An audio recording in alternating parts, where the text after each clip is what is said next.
క్రైస్తవార్త మన రక్షకుడు పరిశుద్ధుడు యేసుక్రీస్తు వారి మహిమ కలిగిన నామంలో ఈ రోజున దేవుని యొక్క పరిశుద్ధ వార్త ధ్యానంలో ప్రతి ఒక్కరికి మన రక్షకుడి పేరిట క్రైస్తవార్త. దేవుని సర్వోన్నతమైన నామములకు శాశ్వత కాలము స్తోత్రం కలుగును కాక. దేవుని నామాన్ని ప్రతి దినము కూడా ప్రతిరోజు కూడా ఆయనను ఘనపరుచుకుంటూ ఆ వాక్యాన్ని మొదలు పెడతాం. ఈరోజు ఒక అడుగు ముందుకేసి ఆయనను ఘనపరచడంలో ఈరోజు వాక్యంలో మనకి మేలు చేసే విధంగా ఆయన యొక్క క్రియలు అనేవి కనపడతా ఉన్నాయి. అంటే అన్య జనాంగంలో ఉన్నటువంటి మనకి ఆయన కృప అనేది ఈరోజు వాక్యంలో మనకి కనబడబోతా ఉంది. అందుకే మరొక మారు ఎప్పట్లాగే కాకుండా ఒక అడుగు ముందుకేసి ఆయనని స్తుతించండి. ఎన్నటికీ మనం ఆయనని స్తుతించే వారిగానే ఉండాలి. ఆయనని మనము తరముల వెంబడి తరములు స్తుతించినా కానీ ఆయన యొక్క పేరు అనేది ఎంత మాత్రం కూడా తరిగిపోయింది. మన కొన్ని తరాల వెంబడికి కీర్తిస్తా ఉన్నాం కదా, ఎందుకు అని చెప్పినాను అని అనుకోవటానికి లేదు.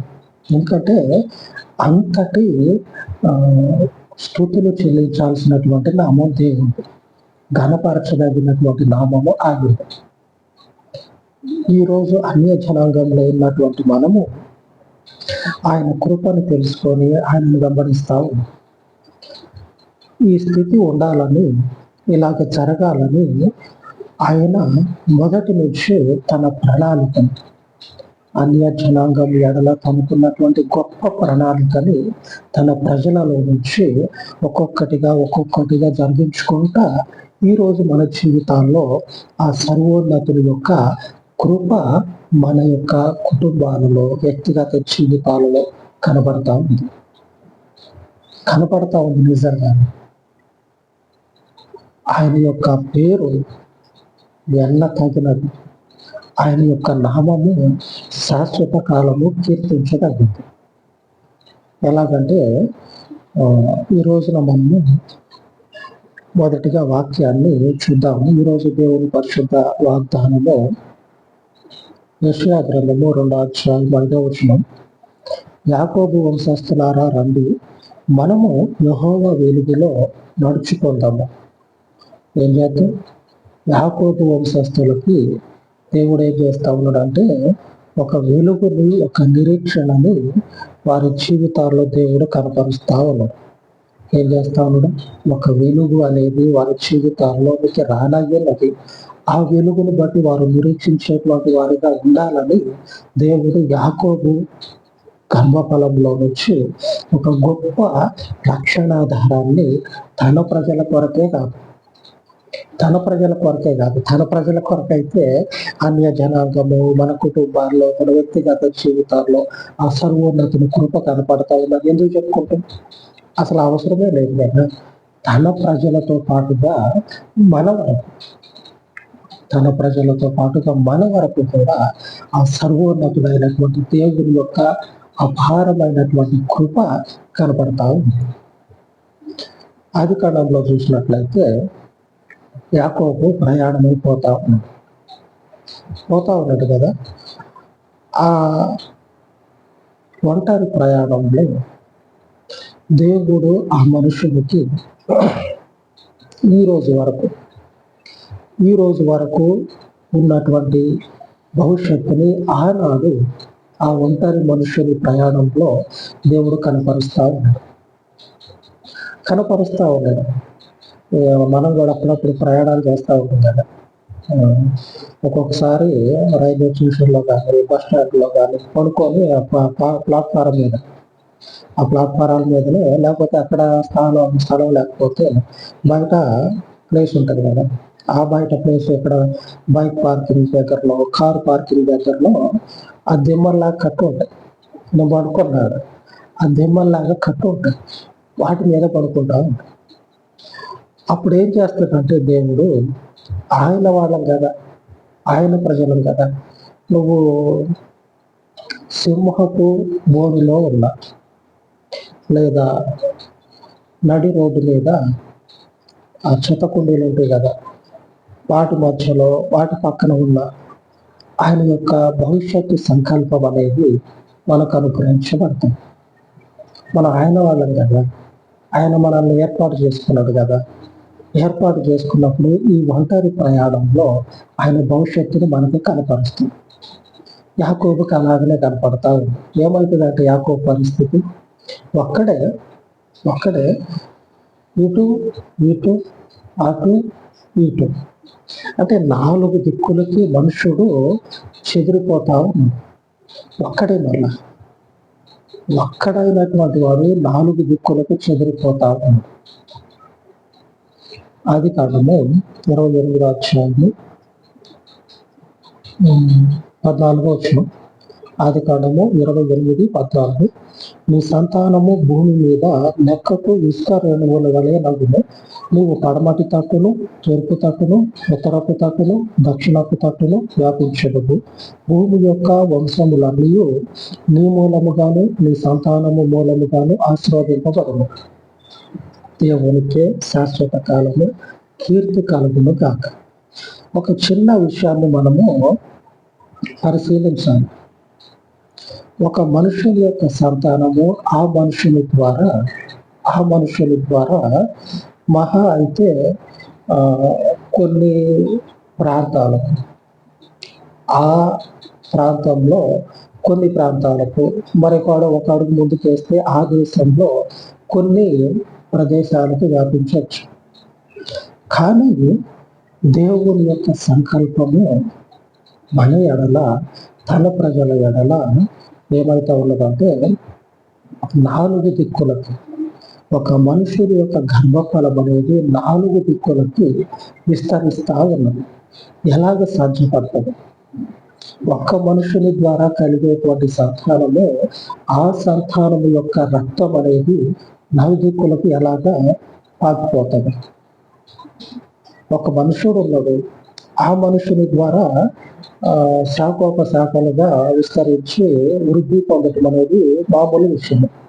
కానీ ఆ ఒక్క మనుషుని రక్త సంబంధికులు అనేటువంటి వారు శాఖోపశాఖలుగా విస్తరించడం అనేది పరిశీలించాల్సిన విషయం. అంతేకాదు, మొట్టమొదట్లో ఒక మనుషుడు ఉన్నాడు, ఆ మనుషుని ద్వారానే ఇప్పుడు ఉన్నటువంటి మనుష్య జాతులన్నీ కూడా విస్తరించుకుపోయాయి. అయితే ఈ విస్తరించుకుపోయినటువంటి వాటిలో రక్త సంబంధికులు, మనవాళ్ళు అనుకునేటువంటి వాడు కొద్దిమందే ఉంటారు. లోకమంతా మన రక్త సంబంధికులేనా? కాదు కదా. లోకమంతా మన రక్త సంబంధికులు అయితే ఉండరు కదా. మన రక్త సంబంధికులు, మన కుటుంబం వాళ్ళు, మన వాళ్ళు అనేటువంటి వాళ్ళు కొద్దిమందే ఉంటారు. కానీ దేవుడు ఏమని ఆ మనుషులకి ఆ భవిష్యత్తును కనపరుస్తా ఉన్నాడంటే, నీ సంతానము భూమి అంతటా విస్తరించుకుపోతుంది. ఎలాగ సాధ్యం? దేవుని యొక్క సంకల్పము సమస్తాన్ని సాధించి పెడతాడు. దేవునికే మహిమ. ఒక్కడు వంటోడు ఏం చేస్తా ఉన్నాడంటే, అరణ్యంలో ఆ చీకటి ప్రదేశంలో ఒక్కడయ్యుండి పడుకొని నిద్రపోతా ఉన్నాడు. పడుకొని ఒక రాయి తెచ్చి తలగడగా పెట్టుకొని నిద్రపోతా ఉంటే దేవుని దర్శనం కనపడుతూ కలలో అది కనపడితే ఆ దర్శనం చూసి, ఆ దర్శనం ప్రకారంగా కుటుంబాన్ని, జీవితాన్ని కట్టుకుంటా వస్తే ఒక్కొక్కటిగా దేవుని దర్శనము ఆ మనుషుని జీవితంలో నెరవేరటం చూస్తాడు. దేవుని దర్శనము ఆ మనుషుని జీవితంలో ఒక్కొక్కటిగా నెరవేరటం చూస్తాడు. దేవునికి స్తోత్రం. మనకి కూడా దర్శనం వచ్చిందనుకోండి, కళ వచ్చిందనుకోండి, కళ అనేది లేఖనాల్లో, పరిశుద్ధ గ్రంథంలో మీకు అర్థం అనేది తెలుస్తుంది. తర్వాత ఆ వచ్చినటువంటి దర్శనము నెరవేరటం అనేది మీరు చూస్తారు ఆయన సన్నిధిలో ఉంటేనే. అది ఒకటి ముఖ్యమైనటువంటి విషయం. ఆయన సన్నిధిలో ఉండాలి. అంటే ఆయనతో పాటు మనము ఆయనను కలిగి జీవిస్తా ఏ విధమైనటువంటి పాపానికి గురి కాకుండా ఆయనలోనే ఉన్నట్లయితే దర్శనము నెరవేరటం మనం చూస్తాం. నీ యొక్క సంతానం అనేది భూమికి నలుదిక్కులా విస్తరించబడి నీ అందు నీ ఏమవుతుంది, భూమి యొక్క వంశములన్నీ నీ మూలముగాను నీ సంతానము మూలముగాను ఆశీర్వదింపబడింది. ఎలాగ సాధ్యం? నీ మూలముగాను నీ సంతానము మూలముగాను ఆశీర్వదింపబడతారు. భూమి మీద ఉన్నటువంటి వంశాలన్నీ కూడా అది ఇప్పుడు జరుగుతా ఉంది. ఆ యాకోబు సంతానము మనము ఏమంటా ఉన్నామంటే, క్రీస్తులో నుంచి ఆ యాకోబు సంతానంలోనికి అడుగుపెట్టి ప్రవేశించి ఆ యాకోబు సంతానానికి ఇవ్వబడినటువంటి అమూల్యమైనటువంటి దేవుని మేలు చేసే వాగ్దానాలన్నీ చూడండి. ఒక మనుషునికి క్షేమాన్ని తెచ్చిపెట్టేటువంటి దేవుని యొక్క ప్రమాణాలన్నీ చూడండి.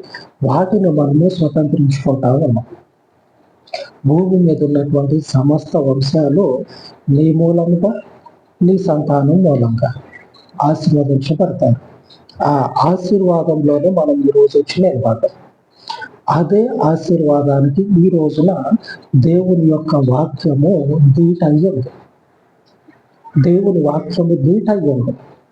ఎలాగంటే అపోస్తుల కార్యం 13వ అధ్యాయము 47వ వచనం, నీవు భూదిగంతముల వరకు రక్షణార్థముగా ఉండినట్లు నిన్ను అన్యజనులకు వెలుగుగా ఉంచి ఉన్నానని ప్రభు మాకు ఆజ్ఞాపించనన్నారు.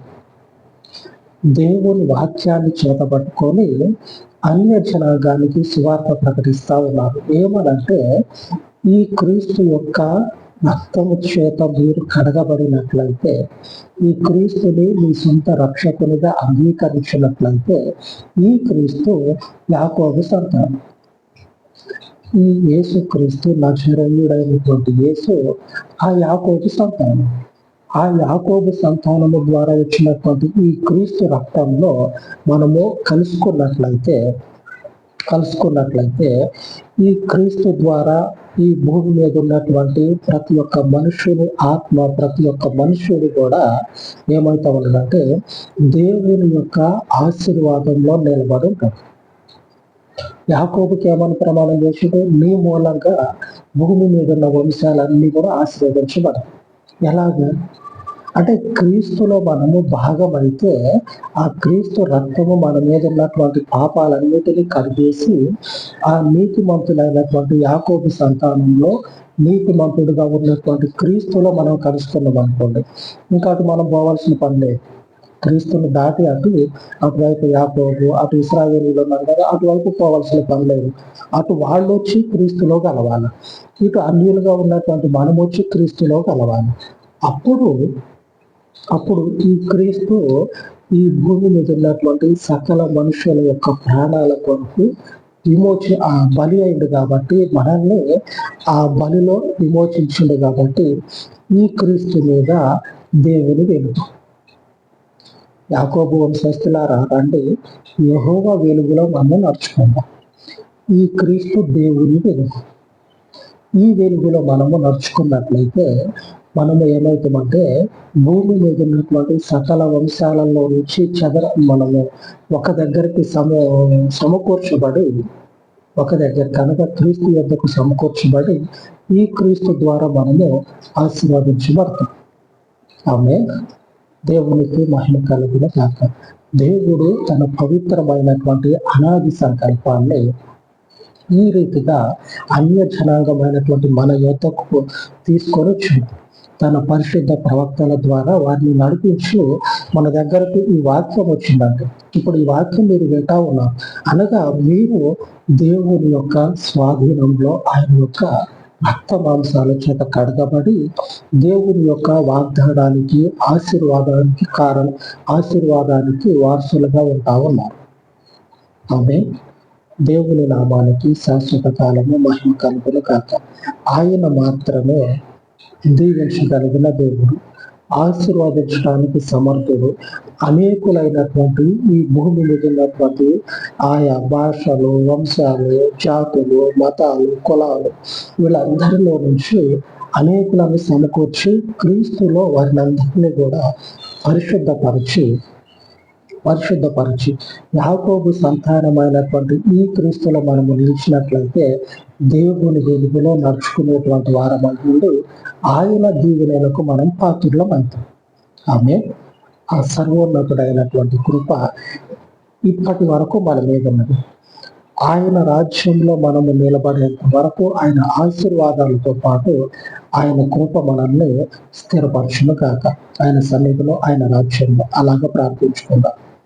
మహోన్నతుడ దయగలిగిన తండ్రి, ఈ ఉదయకాలమందు ఈ పరిశుద్ధ పాదముల యొక్క ప్రార్థిస్తూ ఉండగా అయ్యా చెప్పబడినటువంటి వాక్యమును నీరు కట్టి ఫలింపచేసి విలువైనటువంటి ఆత్మలను తండ్రి అన్య జనాంగంలో ఉన్నటువంటి పాపము చేత లోకపు తండ్రి అయ్యా ఇదిగో తండ్రి బలమైనటువంటి తంత్రాల చేత పట్టబడినటువంటి ప్రతి ఒక్కరి హృదయాలను, ఆత్మలను, శరీరాలను మీ అమూల్యమైనటువంటి రక్తము చేత విమోచించి మీ సన్నిధికి నడిపించమని, మీ పరిశుద్ధ సన్నిధిలో ఉన్నటువంటి రక్షణార్థమైనటువంటి మీ పరలోకపు సమాధానమును అనేకులకు స్థిరపరచమని సర్వోన్నతుడైన తండ్రి మీ సజీవమైనటువంటి పాదముల యొక్క ప్రార్థిస్తూ ఉండగా అన్య జనాంగంలో ఉన్నటువంటి ఇష్ట వస్తువులన్నిటినీ తండ్రి మీ సన్నిధికి సమకూర్చమని యాకోబు దేవుని యొక్క అయ్యా వెలుగులో నడుచుకున్నప్పుడు ప్రతి ఒక్కరి మనోనేత్రాలను వెలిగించి మీకు మహిమను తెచ్చుకున్నాం.